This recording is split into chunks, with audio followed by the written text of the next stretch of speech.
ఓకేనా where for all k belongs to r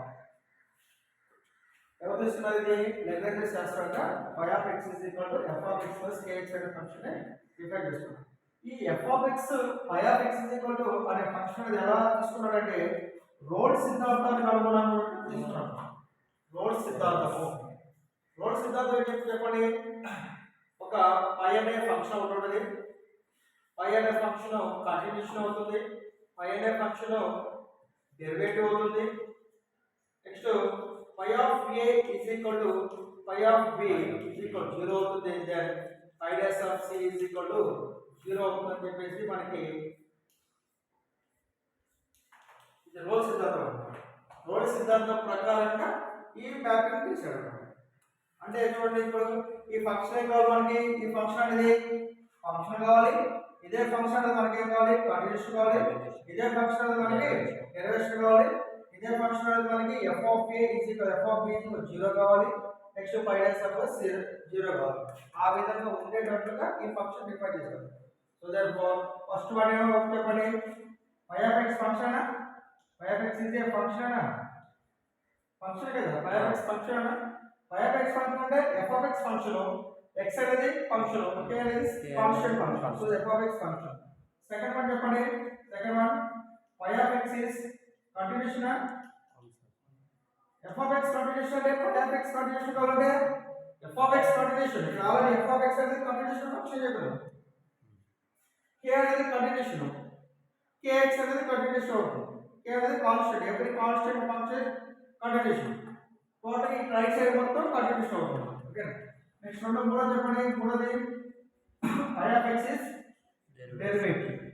y of x is derivative. Okay y of x derivative కాబట్టి ఈ right side కూడా మన derivative కావాలి. f of x derivative ఇక్కడ f of x derivative చెప్పాడు. x derivative కదా, x derivative ఎంత with respect to x 1 కదా, కాన్స్టెంట్ ఎంత డెరివేటివ్ 0 అంటే దీనికి డెరివేషన్ అవుతుంది కదా. సో y of x అవుతుంది డెరివేషన్ అవుతుంది. నెక్స్ట్ ఇంకోటి చెప్పండి case y of a is equal to y of b is equal to 0 అంటే ఇక్కడ x plus a సబ్స్టిట్యూట్ చేయండి. y of a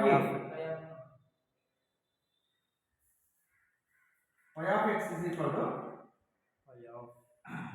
f of x plus kx plus substitute చేయండి. y of x అంటే y of a substitute అవుతుంది f of a plus k a. y of a అంటే y of a అంటే y of a is equal to f of a y of b అంటే b substitute చేయండి. f of b plus kb. f of a అంటే f of a అంటే y of a అంటే ఇక్కడ x ఉన్న చోట మనం a సబ్స్టిట్యూట్ చేయాలి. ఇక్కడ x ఉన్న చోట a substitute y of a వస్తుంది. y of x అంటే y of a kx x ఉన్న చోట సబ్స్టిట్యూట్ చేయాలి మనం a కదా a. ఓకేనా. b y of a అంటే y of a అంటే f of b plus k. సరేనా. ఇప్పుడు 0 మనకు అవసరం లేదు, ఈ రెండు ఈక్వల్ కదా. ఇప్పుడు k ఇక్కడ రాబడండి a minus kb is equal to f of b minus f of b. k common తీసుకుందాం. a minus b is equal to f of b minus f of a by f of b. So k is equal to f of b minus f of a by a minus b. ఇది ఒక k యొక్క అంశం. Next ఇంకేముంది చెప్పండి మనకి. ఇది Lagrange సిద్ధాంతం, role సిద్ధాంతం, next cos A mean value సిద్ధాంతం. మీన్ వాల్యూ సిద్ధాంతం అనేది డెరివేషన్ సంబంధించింది కాబట్టి ఇక్కడ అవుతుంది y of x derivation function అవుతుంది కదా, y of x డెరివేషన్ అవుతుంది కదా, అంతే డెరివేషన్ చేయండి. y of x is equal to f of x plus kx. ఓకేనా. Differentiate with respect to x. మరి y of x కి డెరివేషన్ ఎంత y dash of x కదా, f of x డెరివేషన్ ఎంత f dash of x, k x ఎంత with respect to x 1. అవునా కదా. ఇప్పుడు రోల్ సిద్ధాంతానికి అనుగుణంగా ఉండాలి కాబట్టి ఇప్పుడు x is equal to c substitute చేయండి. ఇప్పుడు x is equal to c substitute చేస్తే y dash of c is equal to f dash of c plus k.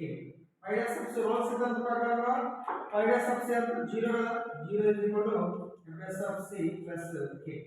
So the equation of రావడం minus fs of c is equal to k. So therefore k is equal to minus fs of c అవుతుంది. ఇక్కడ fs of k is equal to minus fs of c. ఇక్కడ k is equal to f of b minus f of a by a minus b అవుతుంది. ఇక్కడ equal అవుతుంది కదా. ఇది equation ఏ అనుకున్నాం, ఈ ఈక్వేషన్ b అనుకున్నాం. So therefore a is equal to b నుంచి a is equal to b నుంచి. So therefore ఎంత minus fs of c is equal to f of b minus f of a by a minus ఈ minus అని పంపించాలి.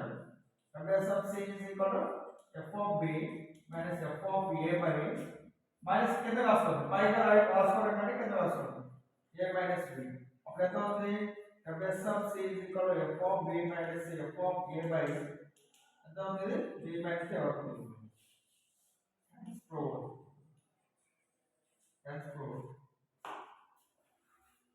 Photo తీసుకోండి.